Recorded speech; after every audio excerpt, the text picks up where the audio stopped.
Welcome back once again to Season 4 of the podcast. I'm your host, Amanda Blackwood. As many of you know, I wrote my autobiography as a survivor of human trafficking. It's called Custom Justice. But if you didn't know, you do now. Keeping in line with that, this entire season and last season has been focused on interviewing people who did or plan to write about their own experiences as trauma survivors and how they overcame the past. And as much as we all hate commercials, they are a necessary evil these days. This is what keeps the show on the air. You can also show your support by purchasing one of my mini books or donating through PayPal or leaving a review on whatever platform you listen to this podcast on. You can find the links for the books or donation options in the podcast description. As always, a portion of the proceeds go to local organizations that help fight human trafficking. Welcome back to the podcast. As always, I'm your host, Amanda Blackwood. I have with me an incredible human being who has come through so much adversity and just the dark side of life. And now he's come out with his own book and his story of his journey. I love the quote that he sent about it's spilt milk under burnt bridges. It's an incredible journey, and I am excited to have Martin O'Toole with me today. Martin, welcome to the episode. Hi, Amanda. Thanks for having me. I love how you accidentally said the dark side of the light there. Yes. Very pertinent. Well, it does make sense. I mean, it was a mistake to say that, but at the same time, it really wasn't, because that's, I think, where we've all come from. That's what this podcast is all about. We've all come through these dark places, and now we're on the other side. We're in the light now, but one cannot exist without the other in so many ways. Exactly that. Yeah, very apt. Yeah.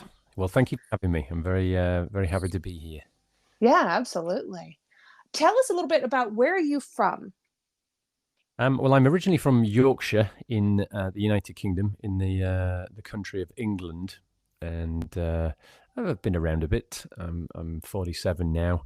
Spent a few years living in Switzerland, and in recent years, I left England I was in London for 4 years, and then after my introduction to the ayahuasca plant medicine, made some significant changes to my life in early 2019 and moved to Bali. So I live on the Indonesian island of Bali now. Wow. I that's one of the places that is definitely on my bucket list. I'd love to get there someday. That's Beautiful pretty cool. What kind of trauma did you have to overcome to be able to get to where you are in life now? What happened? Well, that's a good question. Well, I suppose combination of trauma. I'd have to go way back to the beginning. Little did I realize I grew up with an alcoholic mum, and so my whole childhood and home life was fairly chaotic, as is the way when living with an alcoholic parent. And so there was a lot of crashing and smashing and banging and abuse, negligence, and seeing things that children shouldn't see, hearing things that children shouldn't hear. And as a result, I was traumatized probably on quite a regular basis. And I didn't realize it at the time because, as many of your listeners will likely be able to relate, we either cope or we crash. And so I coped, and I developed several rather complex and actually sophisticated coping mechanisms to survive. But of course, I was doing this internally without anybody to show me the way, and certainly my parents weren't the people to help me in this way. So I got into my early 40s, having had 2 divorces, 3 nervous breakdowns, several failed relationships, personally and professionally. My body was smashed to bits by that time through various trauma related to my own alcoholism, because through surviving in inverted commas, I realized I'd actually become a high functioning alcoholic and cocaine addict, and had been for and a sex addict, and had been for about 20 years. So I suppose the trauma began, it was inflicted on me, and then as I grew older, I began to regularly self-inflict, and at no point until I really started to do this work in my 40s did I realize that I was co-creating this harm, this self-harm. Oh, Right. I didn't realize that I was a victim of PTSD. You know, Yeah. I think many of us don't, do we? That's actually the incredibly impressive thing about the human brain. We are capable of getting into fight, flight, or freeze mode, and surviving. But of course, there are various degrees of survival, aren't there? And for some of us, we get stuck in that place. I mean, obviously, that's what PTSD does. And we never change. We always sort of crash and bang around Earth School, making a mess. Oh, Um, but yeah. don't we? But Oh, fortunately, I yeah. was able to wake up to the dream spell of it all, and that was really the beginning of this. I mean, I've had a hell of a life, but it only really got interesting when I woke up. Wow. Do you remember the moment when you woke up and you said, "Hey, there's something wrong here. This needs to change." Yeah, well, my awakening was probably a 3-stage affair. So it was lengthy. The first thing that happened was actually my mum died in 2014. I was Oof. already seriously into the alcohol and drugs, of course, but that really sent me spiraling, and I wound up getting to the point where I'd drank a bottle of gin, taken an awful lot of narcotics, and I loaded a double barrel shotgun, and came immensely close to killing myself. It was pointed out.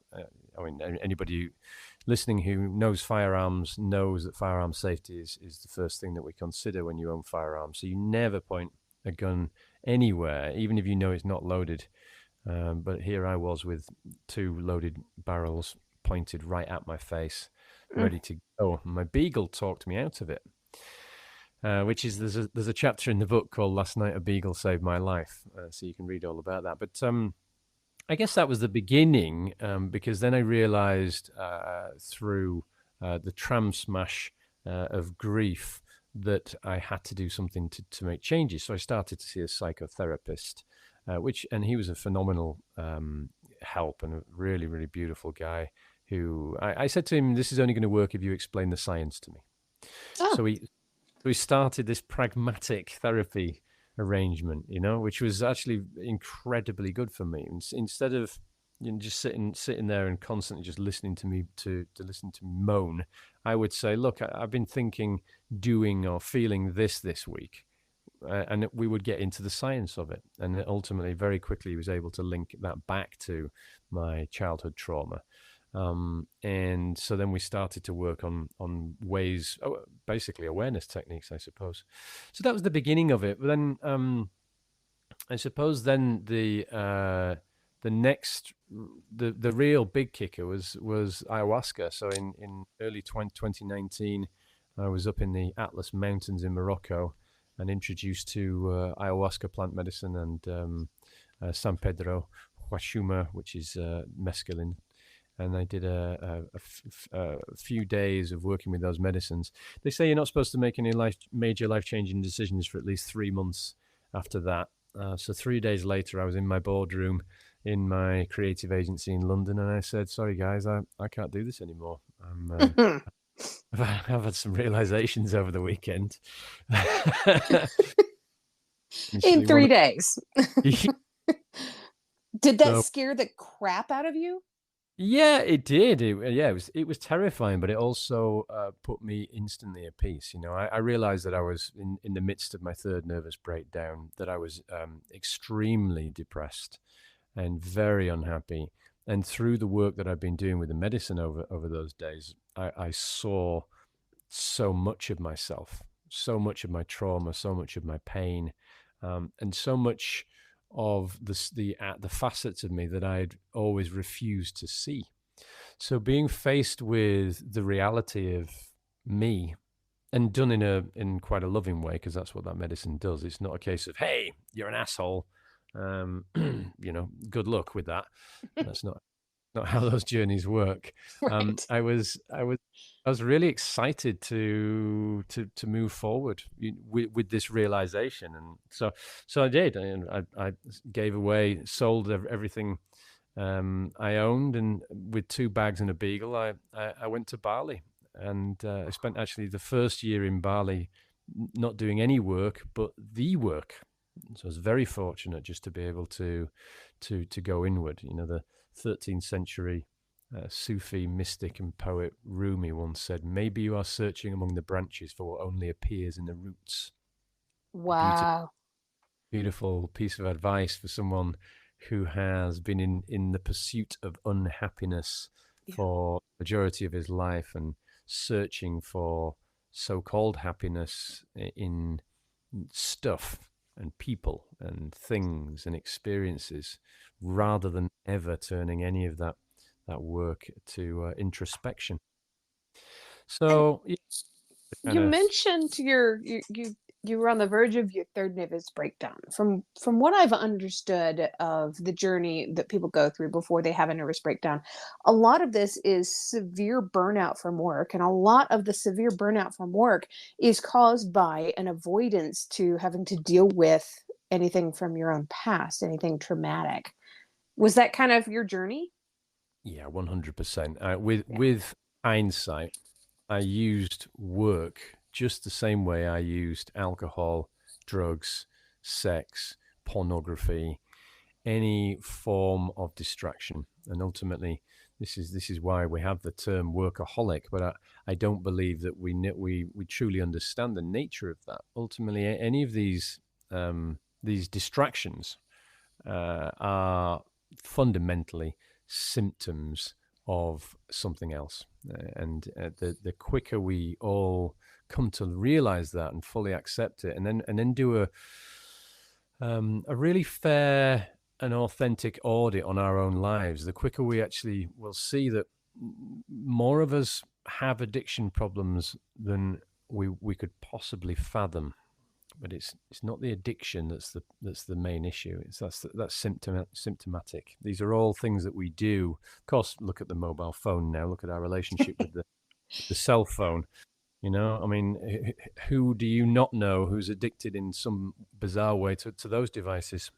Right. And feel it, they Yes. don't sense it. And as far as they're concerned, well, I'm not an addict. I'm not one of those dirty homeless people who injects themselves or smokes crack or meth or whatever.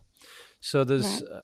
yeah, I'm quite keen to, as part of my work, I'm quite keen to crack open that discussion about addiction and what addiction actually is, why addiction is, because I think many more of us are suffering. Well, I mean, we're all mentally ill, aren't we? Let's be honest. Oh It's yeah, just we've all got something. exactly. We don't get from one side of life to the other without having scars of some sort. You don't. You don't. And that's actually a beautiful way of putting it, because of course we still live in an age where where mental illness is so badly stigmatized, and ultimately it should not be. It's just like ultimately, if I fall on a step and I break my ankle, then I've injured myself. I've injured my body. And that ankle needs rehabbing. So just as getting around Earth School physically creates injuries, well, of course, getting around Earth School results in many, many, many psychological and emotional injuries. But we seem to discount them, or we refuse, we deny them, don't we? Right. Right. We don't want to acknowledge them because that means that we're showing some sort of weakness. But we all have these weaknesses. We all have these moments where we can't rely on just ourselves alone. We need something more, someone more to be able to get us through, whether Absolutely that's that. therapy or if that's God or if that's a different belief system. We need something to get us Yeah. through. Yeah. Yeah, we do. And the beautiful thing is there are so many modalities available to us. But again, in this day and age, as we romp along with the so-called evolution of humanity, which really is a devolution and full reliance on technology, we are moving further and further away from ancient wisdoms that have been around for thousands of years, practices that cannot help but to make us feel significantly better. But we're unfortunately they're becoming lost in the winds of time, which is actually one of the many reasons why I wrote this book. Yes. And I love your book. I haven't read the whole thing yet, and I was waiting until this moment to tell you this, but I do have a copy of your book. Um, Oh, and I think very, it's very. just fantastic. Oh, thank you, thank you so So, much. in your journey and everything that you're doing now, do you have people who inspire you daily? Yeah, I suppose I do, but probably not the sort of people that you might think. I'm not one for getting too lost in celebrity or what's going on, in the wider world these days. Because having Right. spent all of that time in the branches, I'm very much more in the roots these days. So, actually, I would say one of the main people who inspires me on a daily basis is my partner Jules. She's a yoga teacher who has done some phenomenal work. She's been around the world, immersed in various cultures for many, many years. And she is so dedicated to her mindfulness practice. I find that I find that infinitely inspiring on a daily basis because, in spite of writing a 354-page book called How to Die Happy, which is obviously stuffed with hints and tips and details of mindfulness, I'm still a human having a human experience. And of course, being a writer who and a podcaster and mental health advocate who's trying to get out there as much as possible, I occasionally forget my own advice and then obviously drop my own mindfulness practices. And Jules is always there, either just getting up at 5 o'clock to do her Kundalini practice, or reminding me literally, hey, buddy, you've just written a book called How to Die Happy, but you don't seem all that happy at present. Uh, good point, Jules. Thank you. So, yeah, I'd say she's my number one inspirer at present. That is beautiful. I like her already. And we do all need that, no matter where we are in our life, I believe. We need to have those strong people in our lives who remind us of who we are, what we've come through, and what it is though where we're heading. We Yeah. absolutely do. And actually, it's a thing that we all ought to acknowledge. We don't have to do this on our own. I know we come from this bizarre culture that suggests that hustle and grind is a good thing, and that working yourself to death is a necessity, and that talking to people may well result in lost faith and trust. But the reality is that we've got to do more work to break down these ever increasing identity politics that create more separation between us, because ultimately we are not separate. We are intrinsically connected.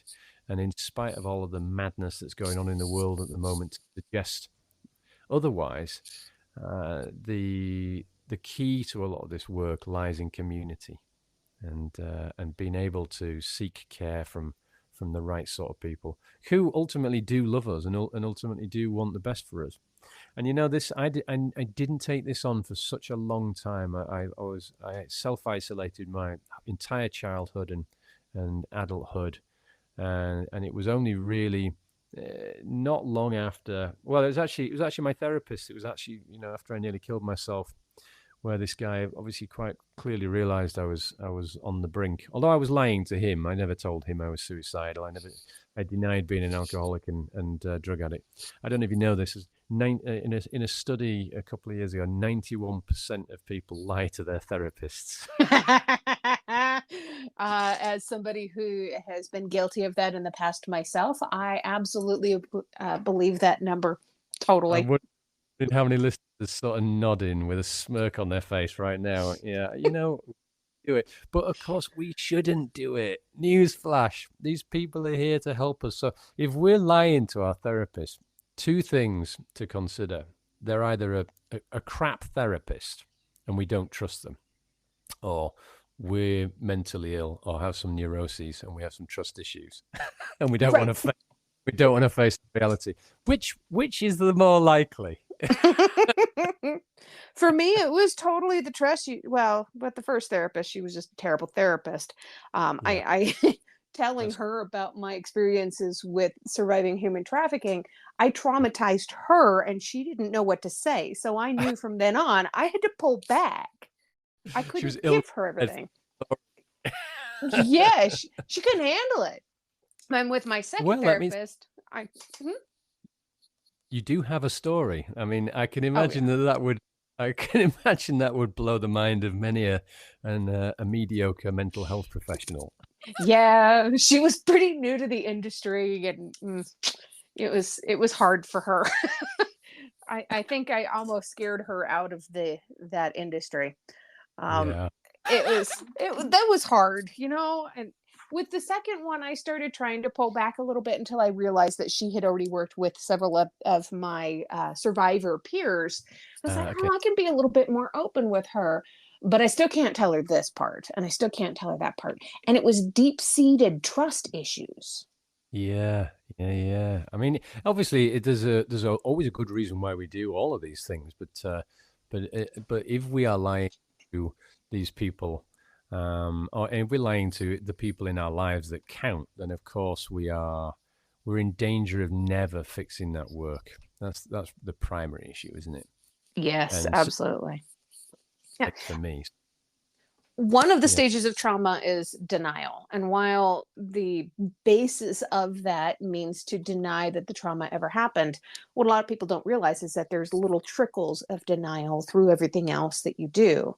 And you can lie to yourself and you can lie to all those people around you, but you can't lie to your body. And your trauma shows up in your body. So you keep yeah, lying to yourself, and that's just going to get worse. yeah, great. Well, a wonderful book called "The Body Keeps the Score." Are you familiar Yes. with I have that one on my shelf right here behind me. that? That book. And it's funny how, having been a victim of PTSD for so many years, I'm still picking things up and reading them and going, "Wow, I didn't know that." But that's the beauty of this whole process, isn't it? Once you finally open your heart and mind to who you have been, then suddenly the world is a different color, and learning suddenly I am now a voracious learner and reader, and now the more I learn, the more I realize how much I just don't know, and that's a beautiful place to be, because I used to believe I knew everything and nobody could tell me anything, um, which And that is comes from a place of trauma too. absolutely. Yeah. It's control, and it's about protecting ourselves. So we don't want to open ourselves to any new experiences or to change. Yeah. And then, Yep. ironic, age 47, I publish a book that's really all about choosing change. Speaking of your book, do you have that handy? Would you like to do a sample reading for us? Oh, yes, I do. I do have it handy. Did you have a chapter in mind? Um, I was kind of thinking the one about the Beagle. Uh, but before you get into that, can you tell us a little bit about this cover? We were talking a little bit before we started recording. I love the cover of this book. I can sit here and hold it in my hand, but it just speaks. I love this cover.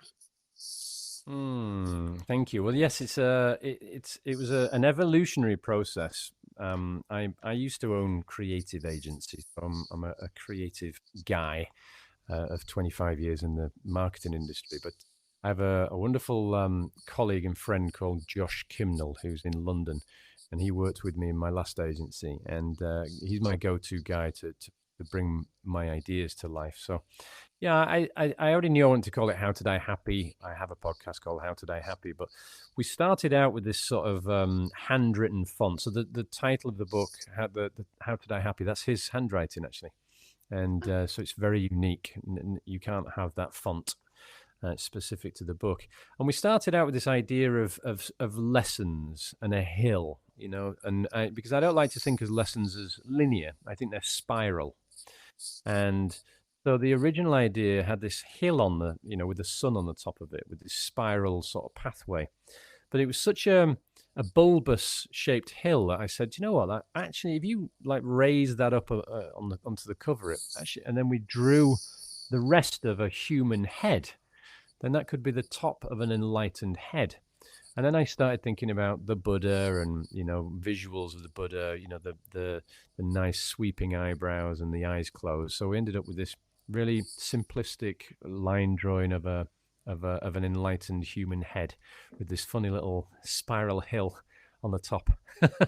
Yeah, so I suppose it's supposed to signify enlightenment, but also stillness, peace, and the spiral aspect of lessons. Okay, well, yeah, I'll read this chapter then. So this is called "Last Night a Beagle Saved My Life." Grief is just love with no place to go. Jamie Anderson. I found Macy at what I learned to be a puppy farm in an anonymous sea of grey houses amidst the urban sprawl of northwest England's Greater Manchester. It was early in 2013 when I visited the young Kempt house. I remember entering the lounge with trepidation, realising the so-called breeder had been far from honest. 8 or 9 puppies were in the corner of the room, all huddled around the side of a cruddy cream sofa, long past its sit-by date. Seemingly spoilt for choice as the super-cute, welcoming wave of tricolour and lemon beagle pups all scarpered towards me, one of them stood out, the runt.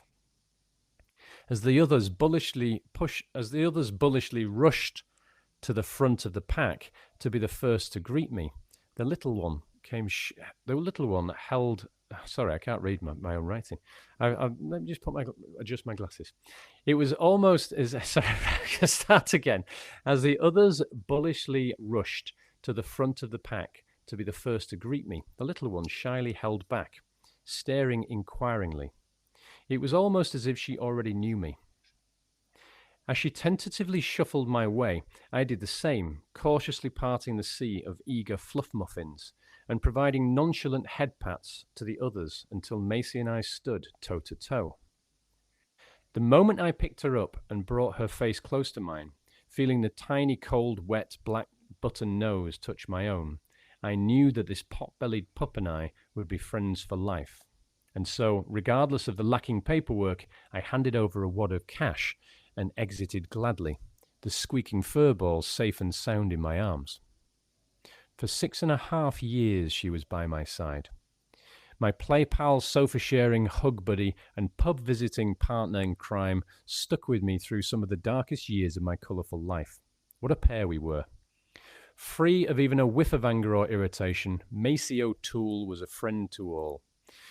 Because she came to work with me every day, she was a fond favourite of the dawn trek from Peckham to my South London offices.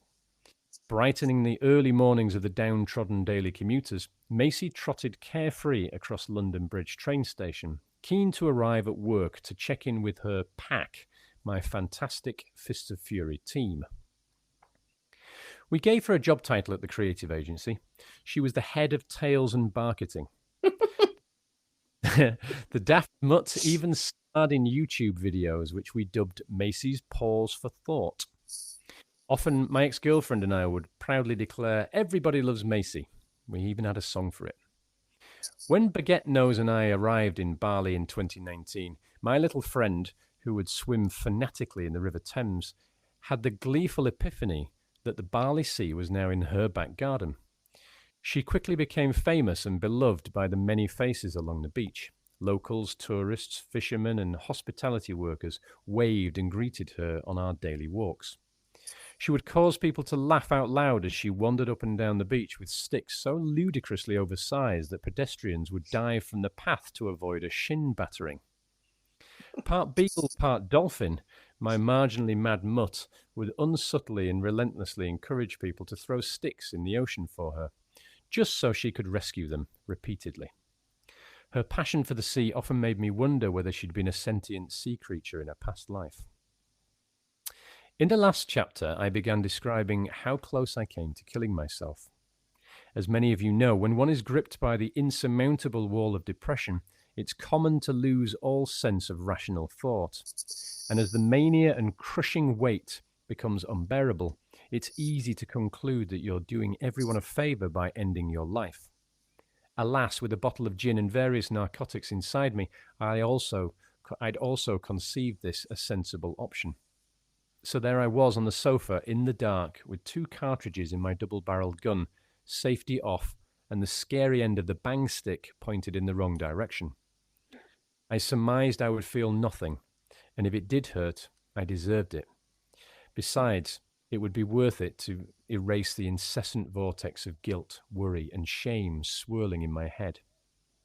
I swayed due to being so pissed and heavy with sadness. As I tried to settle with the gun pointed squarely at my forehead, darkness and silence crept around me like an insidious influence. And suddenly hinges creaked, letting light in as the door slowly and slightly opened. My furry friend ambled in. Macy had watched me skulk off into the lounge with a bottle and a gun, had heard me sobbing, mumbling, and spitting obscenities apparently at no one.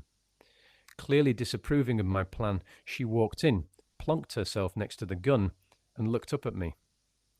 I don't know whether it was a don't do it look or what's for dinner. Perhaps it was both. Either way, when I looked down at that little sandwich nose, I immediately moved the gun from my face, broke the barrel, unloaded, and placed it down. Safety first, I whispered to her, nervously chuckling through snot and tears. So like that, my course was changed by the unconditional love of a beagle. If she hadn't been there, perhaps I wouldn't be here, and you wouldn't be reading this. Macy saved my life, it's as simple as that. Losing her 4 years later highlighted my penchant for suffering once again.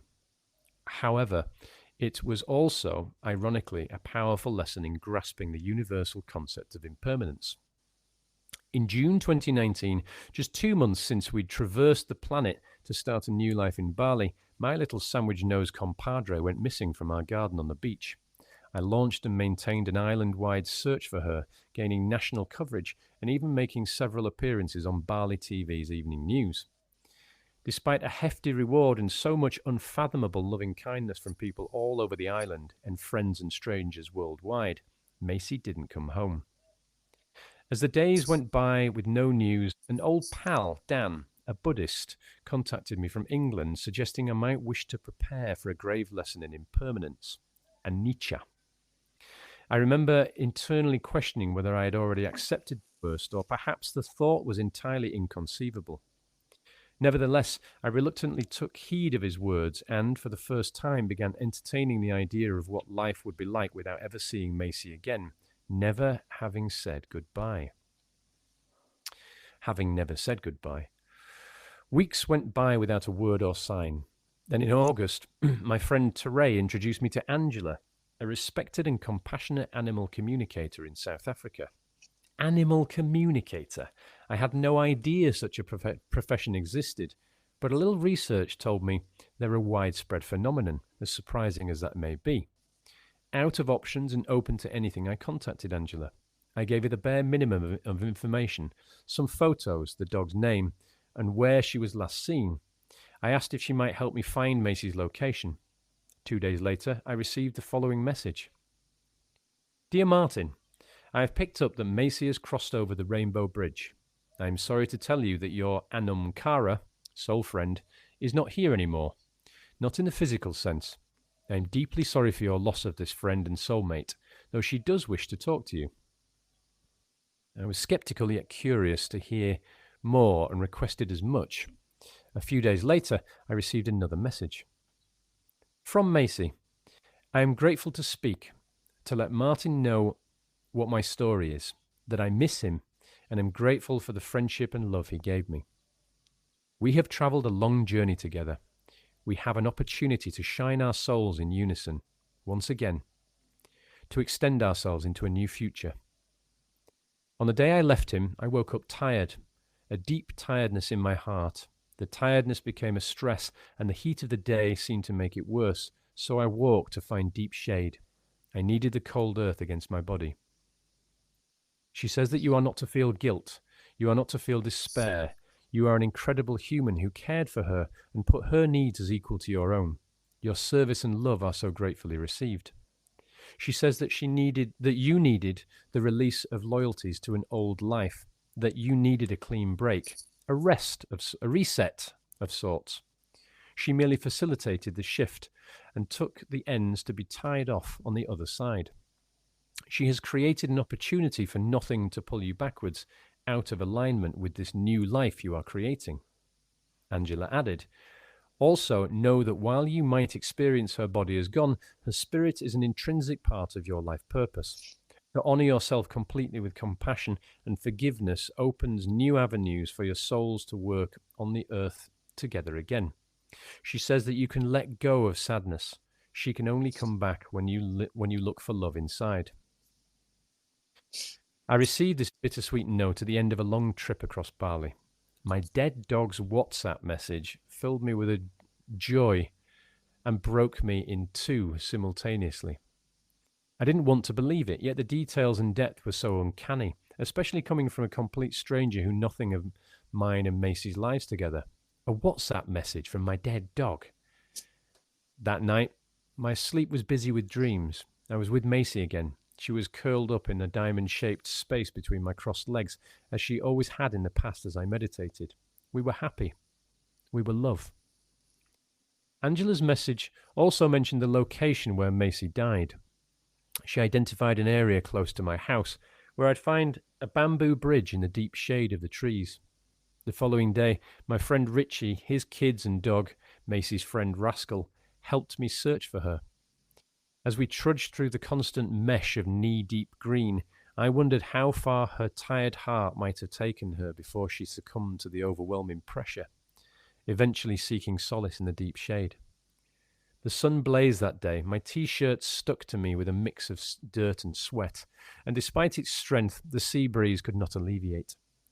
Whenever I found a cool spot under a densely covered tree and parted the branches and tangled creeping vines, I fully expected to see my little buddy, dust-covered and curled up, her eyes closed and her sandwiched nose resting on her front paws, finally at peace. But despite uncovering the ruins of a bamboo bridge hidden in those trees, I did not find her. She'd been missing for months after all, and so after many weeks I reluctantly gave up the search. Macy never came home, but I picture her at peace every once in a while, resting in the deep shade, becoming part of the earth once more. And while I miss her, my heart sings as I contemplate the character she was, her unconditional love during my darkest days, and the gift of life that she gave to me. Call me crazy, but all things considered, I choose to believe that fantastical message I received from my four-legged friend. I have no doubt that our bond transcends physical form and that the love we share has an unseen mystery one might never fully understand in this lifetime. A type of energy, if you like. We all share it. I like to think we'll meet one day again, or perhaps another moment in no space and no time. I choose to believe that my little mate knows my feelings and also knows I am happy for her to be free from her canine form and grateful for saving my life. Jamie Anderson once wrote, "Grief, I've learned, is really just love. It's all the love you want to give but cannot. All that unspent love gathers in the corners of your eyes, the lump in your throat, and the hollow part of your chest. Grief is just love, with no place to go." I think there's a great deal of truth in this. Moreover, if one believes that love is transcendent and that the ripple effect of that frequency can be felt through any and all boundaries, then like me, you will know that our love does have somewhere to go. And so whenever our hearts sing, as mine regularly does these days, there can be no doubt that vibration will be sensed far and wide on some level.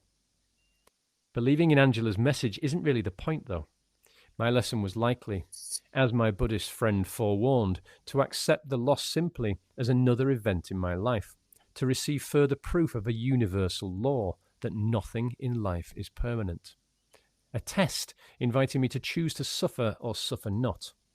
Thus, this lesson in impermanence was delivered, eventually welcomed, and learned at a curiously timed juncture of my life's journey. an opportunity to see the good in the situation instead of being consumed by the bad. Had this happened to me a year earlier, it would have been a different story. My previously woeful and self sabotaging mind would have leaned into suffering as I unconsciously focused on the negative, willfully adopting the role of victim.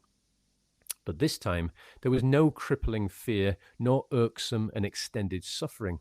I met this lesson head on, and sitting with it, taking what I felt I needed, I let go and observed a more profound sense of understanding of the reality of things, a pacifying realization that form is an illusion and nothing earthly lasts forever. A Nietzsche. I gotta say, this is the first time I've cried quite this hard on my own podcast, Martin. This is amazing. I think I think there are a lot of people out there that can really identify with having that special animal in your life that you get through everything with. Yeah. And then when you lose them, it's just soul crushing. It's a real process, isn't it? I apologize Yeah. for everyone. No, it's a good thing to feel. It is absolutely a good thing to feel. And Yeah. the fact that we can still feel this means that we still love them. And that's so beautiful too. There is beauty in the pain. There is, and we just have to look, don't we? That's the difference between consciousness and ego. And when I say ego, I don't mean that in a negative sense. I just mean the brain, the mind, the dense layer cake of complexity, the mental complexity that we just need to try to set aside and allow consciousness just to expand into that. And yeah, just remember all things are impermanent, which really is the core message of the book. Yeah, Well, I'm sorry that's to make you beautiful. cry on your own podcast. No, you're good. You're good. It was beautifully written. Very, very well done. And Thank- that's actually why I wanted you to read this one. And I know that occasionally I'll have a guest on my show that, they're not comfortable with reading their own book and they would rather send me a chapter or so and have me uh, read it for them. And I do that. And I'm really, really glad I didn't do that this time. I wouldn't have made it. a while before I could read that all out loud. Because that particular story derives from a blog I wrote, which I think I published on Elephant Journal a couple of years back, which when I was still pretty raw from the whole thing. This is a rewritten version of it, but yeah, I would really struggle, especially reading the WhatsApp, the message from the dog. I would just blubber every time. Yeah. Yeah, absolutely. How long has Macy been gone now? Wow, that would have been 2000 and I got it in 2009, Yeah. 2018. So actually, it'd be the anniversary in a month.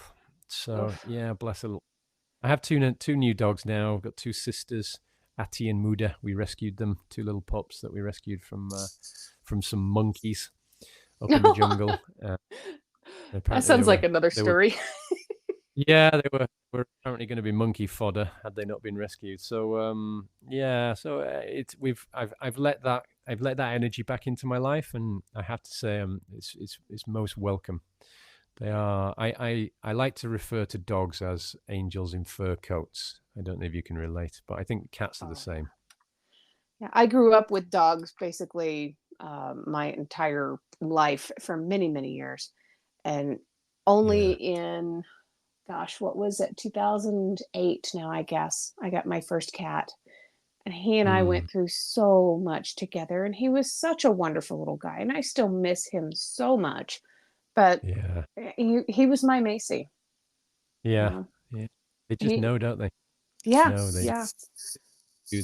They absorb um, that the sadness, and they're just so patient. They really are wonderful examples of unconditional love. Yeah, they're fantastic. Yeah, and that's always kind of one of my go-tos whenever somebody's like, "Oh, I don't really have any friends. I need to start working on building friendships." Get a pet, get a cat or a dog, get Start with some kind of an animal that you can start with there, build that trust and that relationship with them, and that will start to kind of slowly uh, transition over into your human relationships too. It's amazing how Yeah. therapeutic they Yeah, can be. they are, and I think they teach us a lot as well about how our own emotional triggers work, especially Yeah. dogs. I mean, I'm not so much maybe cats, because cats are a little bit more zen anyway, but dogs are just imbeciles that are constantly causing chaos. So you really have to you check yourself. But they are also wonderful companions, and of course they have you socializing as well. Dogs have you out and about, meeting other people, and talking to total strangers all the time about your dogs. Well, at least it's a start. Yes, when you're able to take your dog out for a walk, it kind of changes the whole world for you.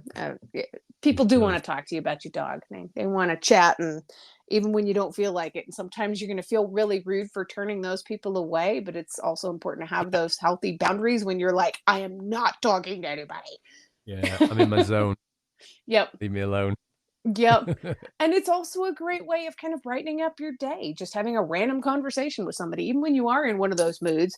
Sometimes somebody can kind of break through it.